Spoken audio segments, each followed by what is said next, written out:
People talk about real love as if it's supposed to feel calm all the time, as if love is meant to be soothing, easy, peaceful, and quiet. And when it isn't, when it feels intense, uncomfortable, unsettling, they assume something is wrong. But psychology tells a very different story, because real love is not peaceful, it is alive. And anything alive disrupts what was stable before it arrived. Think about this. Nothing that truly changes you ever feels comfortable at first. Growth doesn't feel peaceful. Truth doesn't feel peaceful. Becoming honest with yourself doesn't feel peaceful. So why did we start believing that love should? Most people don't want love, they want relief. They want someone who calms their anxiety, fills their emptiness, validates their identity, and never challenges the story they tell themselves. That isn't love. That's emotional anesthesia. Real love does the opposite. Real love disturbs you. It touches the parts of you that were built to survive, not to be seen.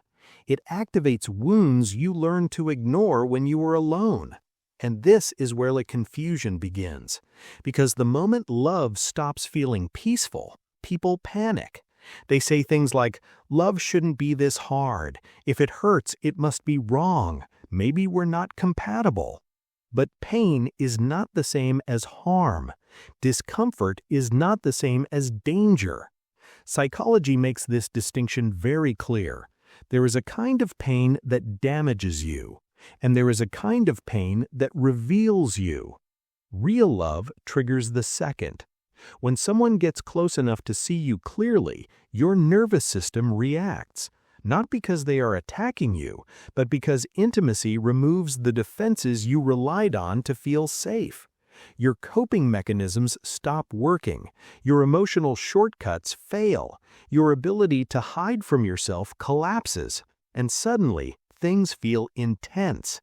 You feel misunderstood even when you're being seen. You feel exposed even when you're accepted. You feel emotional even when nothing bad is happening.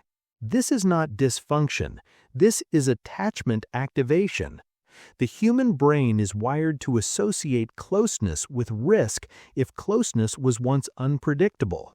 So when real love shows up, your system doesn't ask, is this good for me? It asks, will this cost me something? And the answer is always yes. Real love costs you your illusions. It costs you the fantasy that you can be loved without being known, that you can be close without being vulnerable, that you can keep control and still feel connection. That's why real love is never peaceful. Peace comes from predictability. Love comes from exposure, and exposure creates friction. This is why shallow relationships feel calm. They don't go deep enough to touch anything real. You talk about safe topics. You avoid hard truths. You keep your emotional distance. You perform compatibility. And it feels peaceful because nothing meaningful is at stake. But real love puts something at stake. Your pride, your patterns, your emotional defenses, your unresolved past. That's when people start calling love toxic. But often what they're actually experiencing is mirroring. Real love mirrors you back to yourself. It shows you how you avoid conflict, how you shut down when things get emotional, how you need reassurance but struggle to ask for it, how you expect your partner to read your mind, how you confuse independence with emotional isolation. And mirrors are uncomfortable because you can't argue with a reflection. This is why real love brings conflict, not because two people are wrong for each other, but because two nervous systems are learning each other's language. Conflict in real love isn't about winning, it's about regulation. It's about learning how to stay present while uncomfortable emotions pass through you. It's about resisting the urge to withdraw, attack, or shut down. It's about choosing connection over self-protection. And this is exhausting work. That's why many people leave. They don't leave because love failed. They left because their coping strategies did. They say, "I lost myself." But what they actually lost was the version of themselves that survived by avoiding intimacy. Real love doesn't destroy you, it dissolves what no longer fits, and that process feels anything but peaceful.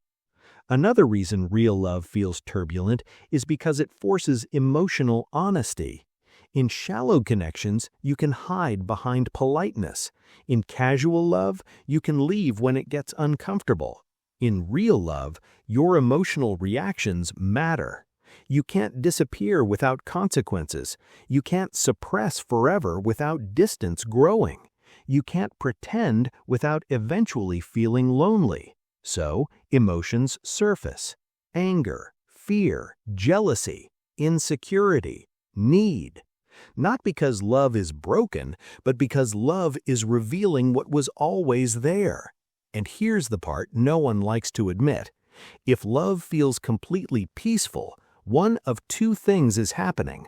Either you haven't gone deep enough yet, or one of you is emotionally absent. Peace without depth is not intimacy, it's neutrality. Real intimacy is dynamic. It moves, it challenges, it requires constant emotional negotiation.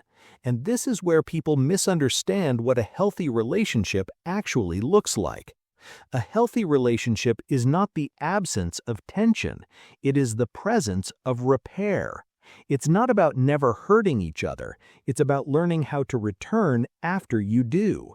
It's about being able to say, "That hurt me," without fear of abandonment.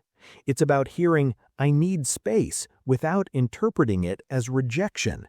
It's about staying emotionally available even when your instincts tell you to run.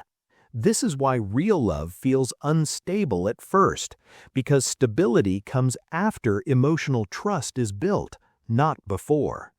Peace is the result of love that has survived honesty, not love that avoided it.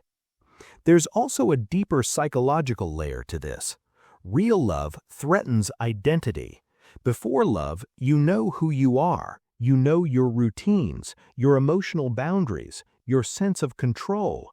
Love introduces uncertainty. Suddenly, someone else's needs matter. Someone else's pain affects you.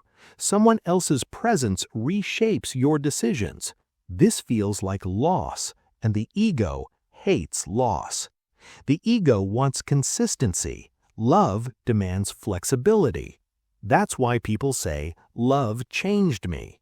Yes, that's the point. If love doesn't change you, it hasn't reached you yet. And change is never peaceful. Another reason real love feels intense is because it activates childhood patterns.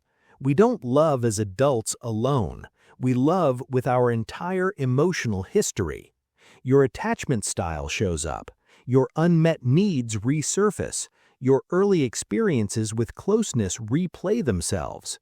If love was inconsistent growing up, you may feel anxious in intimacy. If love was conditional, you may fear being yourself. If love was distant, you may struggle to stay present. Real love brings these patterns to the surface so they can be felt, not fixed, not erased, but understood. And understanding is uncomfortable. This is why people confuse drama with passion and peace with safety. Drama is chaos without repair. Real love is discomfort with growth. There's a difference. Real love isn't constant fighting, but it is constant adjustment. It asks, can you stay? Can you listen? Can you soften? Can you tolerate emotional uncertainty without retreating? These are not romantic questions, they are psychological ones, and they require maturity. That's why real love feels rare, not because it doesn't exist, but because most people are trained to avoid the discomfort it requires. They mistake emotional intensity for incompatibility. They mistake conflict for failure. They mistake peace for connection. But peace without truth is just quiet loneliness. Real love is not calm waters, it is learning how to swim together in moving currents. And over time, something interesting happens. The chaos settles. Not because the relationship became shallow, but because both people learned how to regulate themselves within intimacy. The nervous system adapts. Trust forms. Repair becomes familiar. That's when peace arrives.